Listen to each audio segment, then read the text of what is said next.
Collect some dust samples from this bed. First, they tackle the bedroom. We can test this now and see if there's any dust mites. Next is Janelle's 30-year-old pillows, which have never been cleaned. Mike will take the sample back to the lab and find out exactly what those stains are. You just saw Janelle's daughters exposing their mother's 30-year-old pillows. Janelle, after testing your bed, the lab found that you are living with millions of dust mites. Millions of the little critters. This is a picture of a dust mite like the one found in Janelle's mattress, which is only 4 years old. It has 8 legs, and this is what the mites look like when they're moving. Take a look. Oh,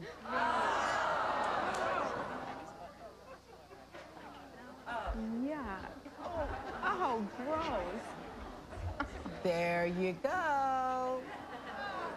You're not alone. Wow. Okay, so how did these dust mites get? Most people have these, though, right? Most people have dust mites, but usually they're there in low numbers. Dust mites live off the skin cells that you slough off. The average person sloughs off about 1.5 million skin cells per hour during the course of the day. When you lay on your pillow or in between your sheets and move around, you're sloughing off cells that can feed these dust mites. And so she has millions of them? She had a very high count. In fact, the highest. She had 14 times the recommended cutoff level. And that can subject you to allergic reactions, dermatitis, and a wheezing in your lungs. You can get respiratory problems. Asthma. I'm surprised you don't have. I do. You do? Yeah, I have a lot of breathing problems. Oh, you It's do? because of all those little critters you're breathing Well, in there. I didn't know that they were in there. Yeah. Wow. Yeah. Okay, how do you get rid of dust mites? The way to get rid of them is to vacuum, continuously vacuum in a very high setting, sucking up your cells periodically. That will prevent the dust mites that are accumulated in your area from coming through into your face and up your nostrils. So how does that make you feel? Will you be able to release your sentimental attachment? Yes, I to have the 30? already. After I saw the dust mites, they're gone. They're gone. They're Okay. gone. Good for you. I vacuum probably every other day, and I just change the vacuum bags when they're full. I think overall this is a pretty clean house. There you go. Overall, cute. Okay, Dr. Turner recommends that Gina change her vacuum cleaner bag more often. Why is that? There is an interesting story about the vacuum cleaner. A housewife vacuuming her home, and each time she did, unknowingly, she infected her family with salmonella because she used that vacuum to clean up a food spill in the kitchen. And 3 consecutive weeks, she vacuumed in the presence of her family, and unfortunately, they got salmonella poisoning. Because it spread every time because she vacuumed. it spread from the bag. Horror movies have thrived on our nightmares about being eaten alive. But there's one animal that's never made it onto the big screen. Yet it lives in our beds and eats more of us than any other creature on Earth.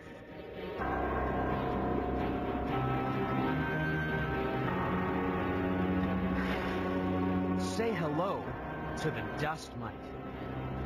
It's so small that you can't see it without a microscope.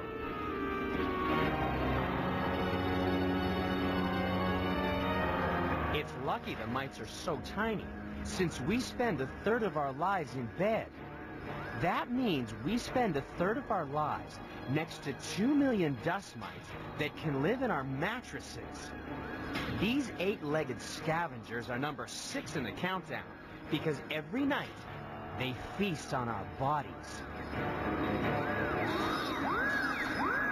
Dust mites eat our skin, and each day we produce an incredible number of skin cells for them to eat.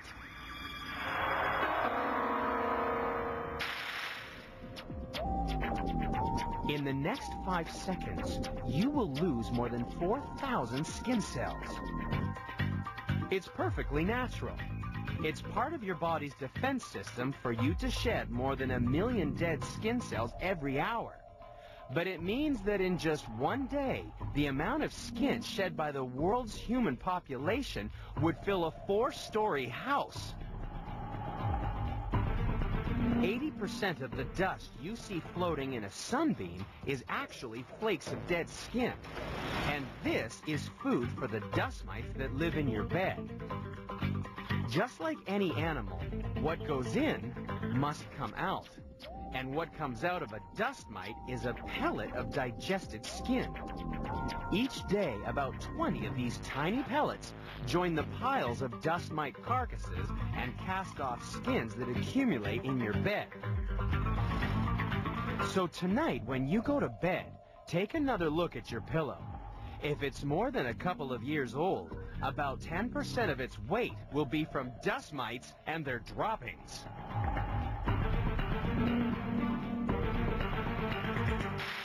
Just imagine how many little bits of your nearest and dearest you'd be inhaling each day.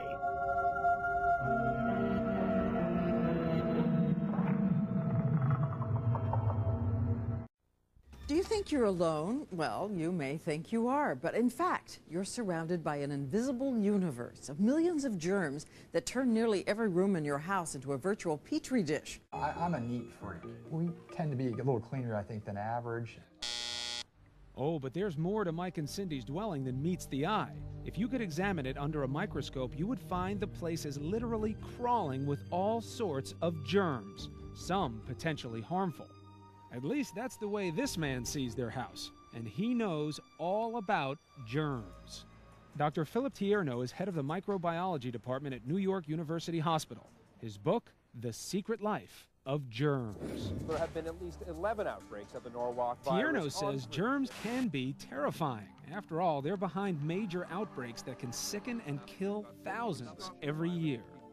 So it's natural that most people, like the Moores, worry that they'll get sick catching something in the outside world and believe their home is a safe haven.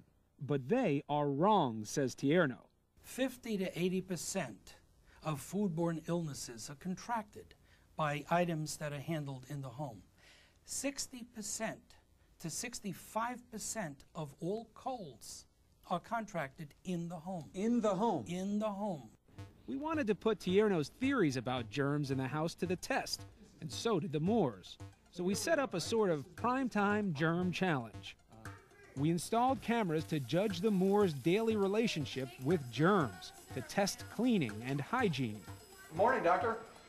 Morning. Mike. Then came Dr. Tierno, collecting samples and more samples from the kitchen, carpets, bedding, and bathroom. Eureka! Well, the doctor, I mean, he'd go around and take samples, and he'd say, this is good, this is good. What he really meant, it was bad, bad. So how did the Moores stack up? Let's start in the bedroom. Cindy is a regular vacuumer. Looks like she's doing a pretty good job, right? Wrong, says Dr. Tierno. When I see this house, I say, this house is every bit as clean as my house, if not more clean. That rug, that carpet is vacuumed. What is the reality through your eyes? Tierno says the proof was in the petri dish.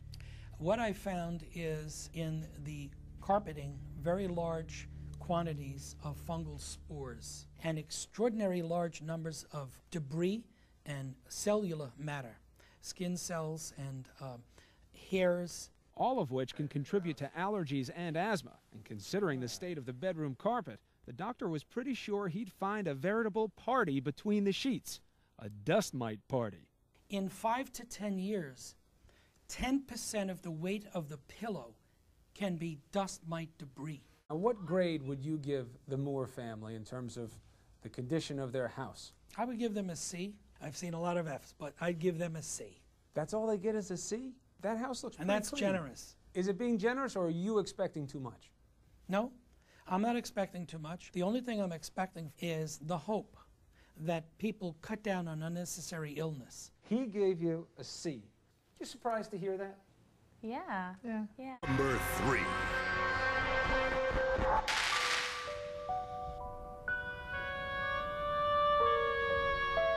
Bedtime will just never be the same once you've met our next extreme bloodsucker.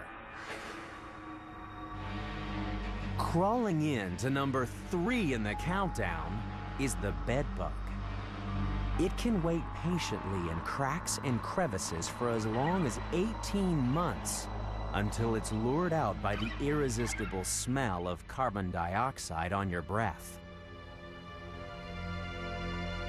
Their activity is usually timed to the sleeping cycle of humans, so they scurry about the bed sheets unnoticed in the dark hours of the early morning.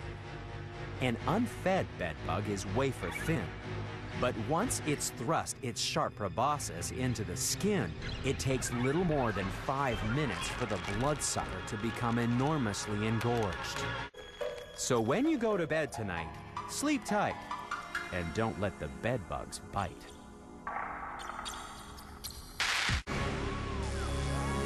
Number 2.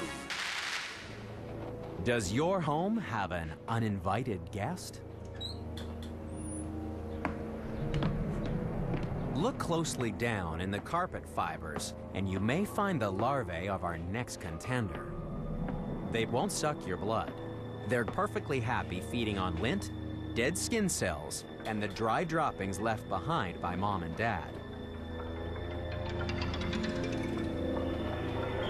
Eventually, it will spin a sticky cocoon that picks up dirt and debris to make a perfectly camouflaged bunker. It can lie here dormant for a year or more, waiting for a host to arrive. Then, vibrations on the floorboards signal that it's feeding time for the animal that's number 2 in the countdown. The flea has very limited eyesight.